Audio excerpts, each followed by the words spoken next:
मैं एक ऐसे घराने से आया हूं जहां कोई प्रभु यीशु मसीह के नाम को जानता तक नहीं था।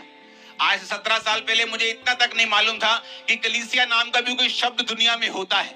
कभी ऐसे घर में कलीसिया लगती है या ऐसे चर्च होती जहां लोग इबादत करते हैं, इतना मालूम होता कि यहाँ क्रॉस लगी है, ये लोग जीसस क्राइस्ट को मानते हैं और ऐसे ऐसे करते हैं। तो जब मैं अपने कॉलेज में जाता था चंडीगढ़, तो ऐसे ऐसे क्रॉस रास्ते में आता तो ऐसे ऐसे कर लेता था एक बार कि ये ईसाइयों का परमेश्वर है, ऐसे ऐसे करते हैं, तो मैं भी ऐसे ऐसे कर लेता हूँ।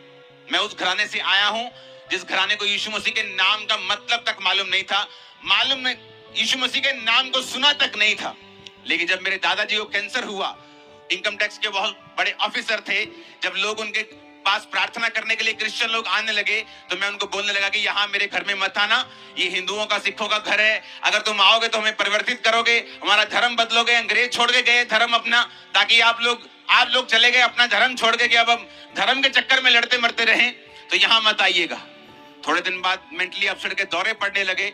जब दौरे पड़ गए, जब दवाइयां खत्म हो गई, जब बाबे सब खत्म हो गए, जब सब जगह जाके देख लिया, सुसाइड करने पे आ गया, फिर एक हिंदू कपल, एक जो यीशु मसीह को मानता था, मुझे मिला और बताया कि हमें वही सिस्टर ने भेजा है जो तेरे घरों में आती थी। परमेश्वर की आत्मा ने उससे बात की कि उसी घर में जाओ, और परमेश्वर का आत्मा मुझसे कह रहा है कि उस घर में कोई बचेगा। उन्होंने कहा नहीं नहीं नहीं दीदी, हम वहां नहीं जाने चाहते, वहां कोई मानता नहीं है, उसके बड़े लोग नहीं मानते, उस घर के यंग लोग जो है वो भी नहीं वचन को मानते, हम नहीं जाएंगे उसके घर। वो दीदी बोली नहीं, उस घर में जाओ, क्योंकि परमेश्वर का आत्मा मुझसे कह रहा है कि उस घर में एक रूह बचेगी, तुम जाके सिर्फ प्रीच करो। और आप इमेजिन करो, जब वो उस घर में गए तो मैं उस घर में भी नहीं था। वो मेरे माता पिता को मेरे बेडरूम में बैठकर बात कर रहे थे, और उस टाइम मैं नशा कर रहा था, ओवरडोज लेके नशे की। मैं सोच के अपने घर में आ रहा था कि कल को मुझे मालूम था कि नशा करके ओवरडोज लेके मैं दर्द से फ्री हो सकता हूं। तो मैंने सोच लिया कि इस जगह जाके, विधिपुर फाटक जाके, यहाँ जहाँ जाके इतने बजे की ट्रेन आती है, मैं सुसाइड कर लूंगा। और इस तरह से सारा मैंने अपना पूरा काम धाम सब देख लिया, अपने भाई को देख के, अपने माता पिता को देख के रो लिया, सब दिल में बातें बना ली, सब तैयारी कर ली। और जब वापिस आया मैं नशा करके अपने घर, तो मेरे बेडरूम में वही कपल बैठा था। तब मैं टूट चुका था, धर्म का सब भूल चुका था कि ऐसा ये धर्म है वो धर्म है।